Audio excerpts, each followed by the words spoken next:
भाई धन्यवाद सर, आपने मेरे को बोलने का अवसर दिया। मैं ज्यादा रेपिटेशन ना करते हुए सीधा बिल का विरोध करने के लिए खड़ा हुआ हूं। मैंने आज देश के गृह मंत्री का अच्छे तरीके से भाषण सुना और उन्होंने बार बार एक ही बार को 2-3 बातों को ज्यादा जोर दिया। एक तो उन्होंने कहा कि विरोधी दल भ्रम फैला रहे हैं, मुसलमानों के बीच डर फैला रहे हैं। ये हमने फैलाया हुआ डर नहीं है। जब देश के मुसलमान को लगा कि देश में बीजेपी में 240 संसदों में एक भी मुसलमान सांसद नहीं है, हमारे लिए जगह नहीं है, तो वो डरने लगा।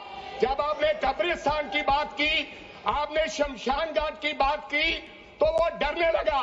जब गोधरा हुआ, जब मुजफ्फरनगर हुआ, जब दिल्ली हुआ, जब हरियाणा मेवात में दंगे हुए, तो देश का मुसलमान डरने लगा।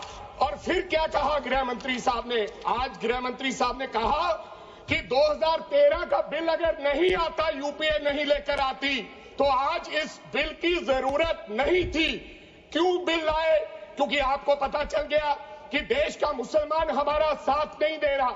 हमने हथकंडे अपना लिए, हमने आरएसएस की नीति अपना ली, हमने डंडा अपना लिया, दंगे हो गए, लेकिन मुसलमान हमारे साथ आने के लिए तैयार नहीं है।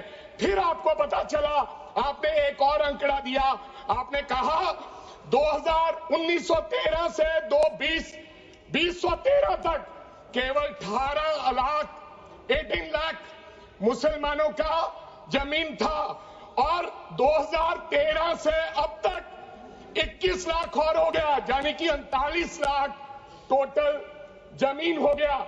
तो आपको किसी ने समझाया मुसलमान को अगर आपके बस में करना है, ये आरएसएस की नीति नहीं अपनाएगा जितनी देर आप इनकी सास प्रणाली बंद नहीं करोगे, अगर वक्फ बोर्ड नहीं छीनोगे, अगर जमीनें नहीं छीनोगे, तब तक मुसलमान आपके सामने झुकने वाला नहीं है।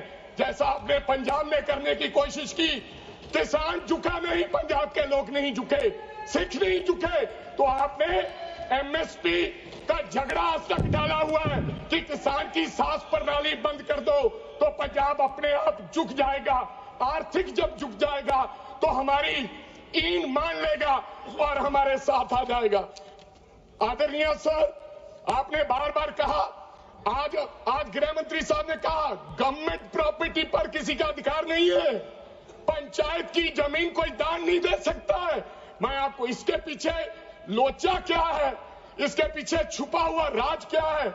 1947 में जब बंटवारा हुआ था, 47 से लेकर 1954 तक सारी प्रॉपर्टी गवर्नमेंट के नाम हो गई थी।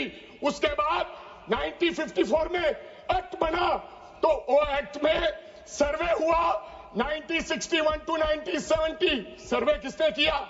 कलेक्टर ने। अगर पंजाब की, हरियाणा की, हिमाचल की बात करूं तो डिविजनल कमिश्नर अंबाला बैठते थे, उन्होंने सर्वे किया, तहसीलदारों ने सर्वे किया, तो वक्फ बोर्ड को यह जमीन देने का काम किया।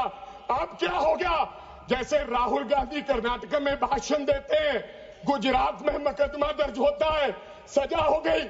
गवर्नमेंट की प्रॉपर्टी तो 1947 और 1954 में तो सारी प्रॉपर्टीज गवर्नमेंट की थी। अब एक बंदा खड़ा होगा तो वो कहेगा कि यहां पर ये गवर्नमेंट की प्रॉपर्टी है, डिस्प्यूट होगा, तो आप वक्फ बाय यूजर का अधिकार खत्म कर दोगे कि ये तो जमीन गवर्नमेंट की थी, आप उसकी जमीन छीन लोगे। फिर आपने कहा लिमिटेशन एक्ट की बात कर रहे हैं आप, और किसी धार्मिक स्थानों पर तो लिमिटेशन एक्ट लागू नहीं होता, इनके ऊपर क्यों? आप जानबूझकर इनको अपनी लात के नीचे से दबाना चाहते हो, इनकी छाती पर चढ़ना चाहते हो, जानबूझ के मुसलमान को मारना चाहते हो, जानबूझ के इस देश में मिनॉरिटीज को खत्म करना चाहते हो। इसको एक्सपांस कर देना, जानबूझ के मारना चाहते हैं मुसलमान को, फिर और लोगों पे होगा। और लास्ट आपने कहा प्रैक्टिसिंग मुस्लिम, एक आपने और कंडीशन लगा दी लास्ट कि 5 साल प्रैक्टिस मुस्लिम होना चाहिए, वो दान दे सकता है। मैं सरदार हूं और ऐसी कई उदाहरणें हैं पंजाब के अंदर। अगर किसी मुस्लिम के पास कब्रिस्तान नहीं था तो सरदारों ने अपनी जमीन देके कब्रिस्तान बनाए। यह कौन सा अधिकार है कि मैं किसी को चीज दान देना चाहता हूं? और इसको कौन बताएगा? रिजू साहब ये बताएंगे कि ये प्रैक्टिसिंग मुस्लिम है या नहीं है? यह सरासर अन्याय है।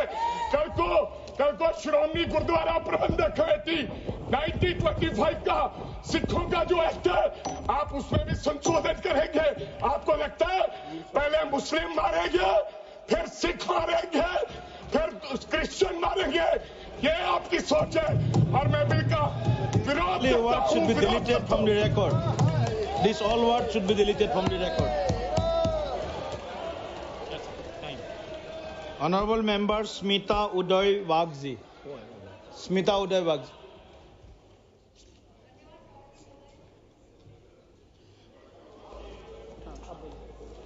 धन्यवाद सभापति महोदय। मैं इस सम्मानित सदन में वक्फ संशोधन विधेयक 2024 का पूर्ण समर्थन व्यक्त करने के लिए खड़ी हूं। यह विधेयक वक्फ संपत्तियों के प्रबंधन में पारदर्शिता, जवाबदेही और निष्पक्षता सुनिश्चित करने के साथ एक अन्याय को सुधार